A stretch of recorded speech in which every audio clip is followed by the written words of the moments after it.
the major oil companies, Shell, Chevron, who are the ones producing, they are no longer investing as much in oil.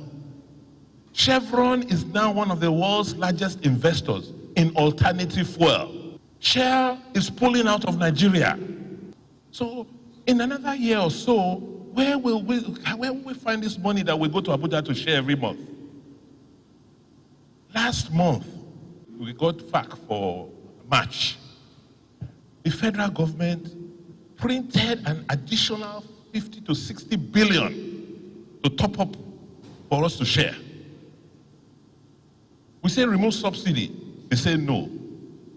This April, next week again, we'll go to Abuja, we will share. By the end of this year, total borrowings, the total we have borrowed is going to be in excess of 15 to 16 trillion. And my worry is that we wake up one day, like Argentina, the Naira will be 1,000, 2,000, it will be moving. Because you can imagine a family, you don't have money coming in, you're just borrowing and borrowing and borrowing without any means or idea of how to pay back. The issue that has been raised by the Edo State Governor for me is very, very sad because it is not a fact. What we distribute at FAC is revenue that is generated, and the FAC distribution revenue is a public information. We publish it. So it's revenue generated by the FRS, the customs, the NMPC that we distribute at FAC. So it is not true to say we printed money to distribute at FAC. It is not true. All right, welcome back. Yes, that is what we're focusing on now today. And but actually, after that rebuttal from the Ministry of Finance, the Governor of Edo State responded further, and he tweeted saying, while we do not want to join issues with the Federal Ministry of Finance, we believe it is our duty to offer useful advice for the benefit of our country. The Minister of Finance had made that allegation, so he wanted everyone to rally and ultimately ensure that we stop what he described as the fiscal rascality. So joining us now, as you may have seen in that welcoming slide, Professor Pat Utomi, CEO and founder of the Center for Values and Leadership. Good morning, Prof. Thank you for joining us today on the program. Good morning, Chamberlain. I'm glad that I'm able to join you. Yeah, so, well, all of this back and forth, I mean, to the man out there, he just thinks that somebody somewhere is not telling the truth. But is that usually the case when it comes to how government works and then the economics of these institutions and how it plays out? Well, Chamberlain, this is not a usual time for our country. It is a time that calls for reticence in many ways, but also a lot of caution. Markets, economic markets, financial markets are driven by information. Okay. And very often, this information is not clearly available. So we have information asymmetries, as they are called. These information asymmetries lead to speculations and decisions. And when economics talk about information asymmetries, they typically talk of two kinds. One leads to what is called a moral hazard, the other leads to adverse selection. But this is not an economics class, we don't want to go through that this morning. But what is important is that in a challenging time like our country is going through, we have a dual object. On the one hand, there is need to speak truth to power so the right things can be done in the interest of the common good of all. On the other hand, there is a need to be very circumspect about setting critical positions because it can be signaling to markets that can actually lead to a run on a currency. So it is a tightrope that we must walk very gingerly.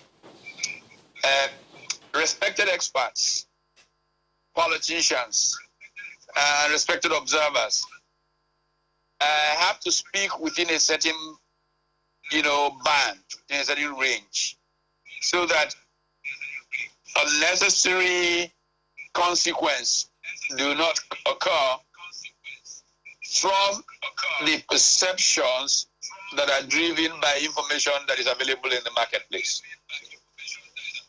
Yeah, but so Prof, if I could just come in there, because listening to the governor, some people will be of the impression that CBN just prints money and then pumps it into the system.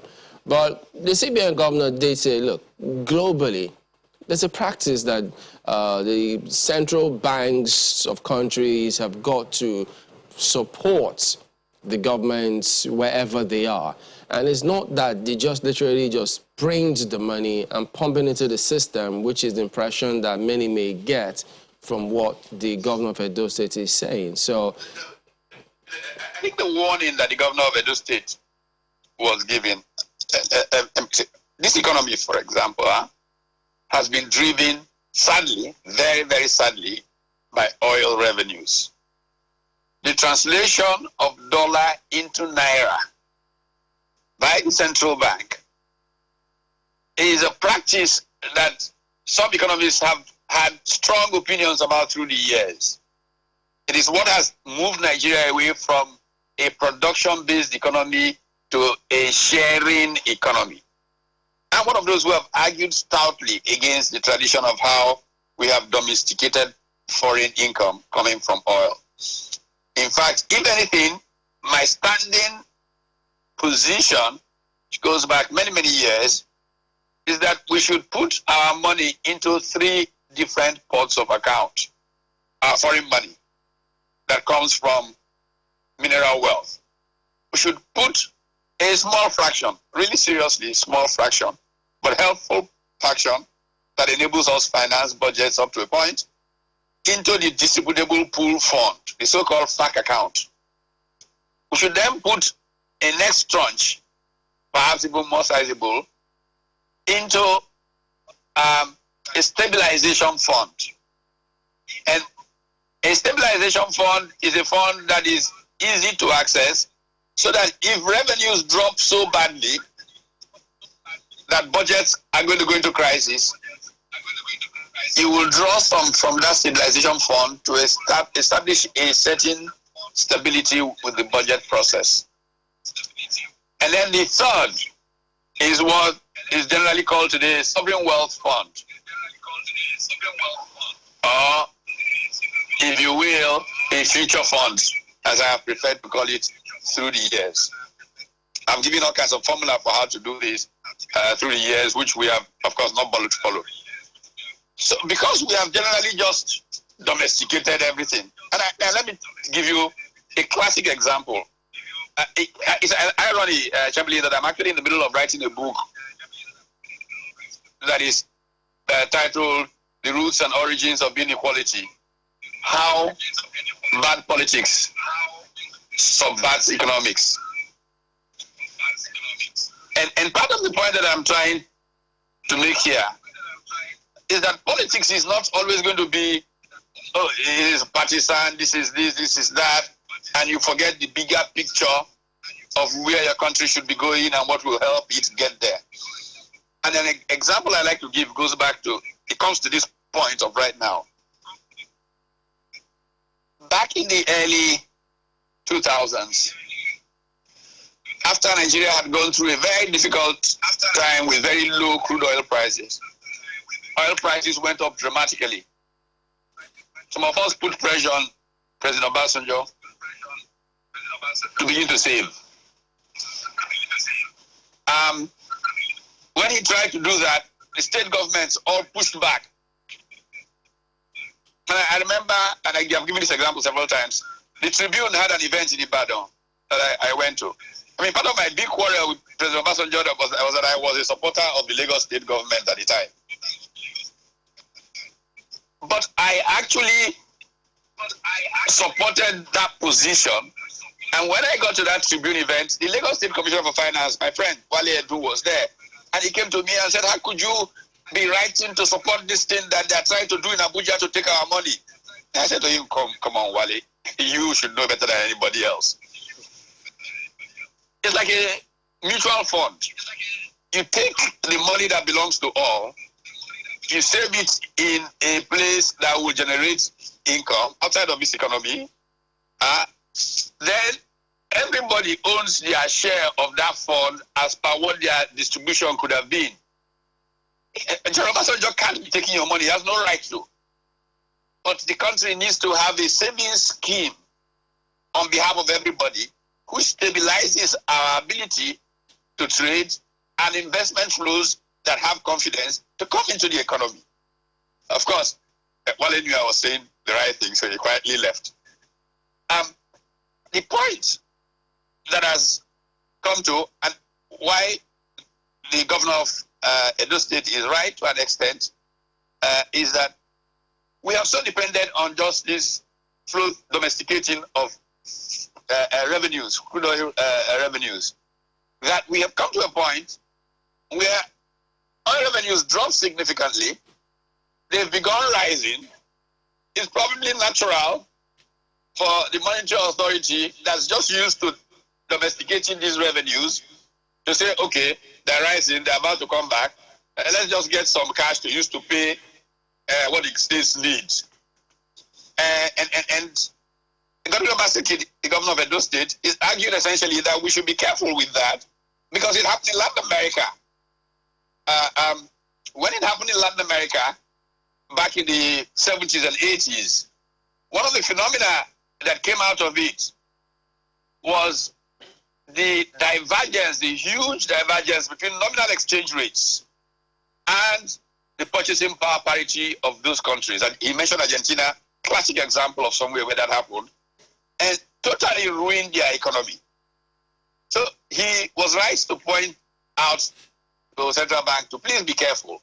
Because the guys in Argentina who went down that track were not stupid. They were trying to patch this short term. Before they knew it, it became a run. And like I said, you go back to information asymmetries and how people make choices, and you will see why that can easily become a problem.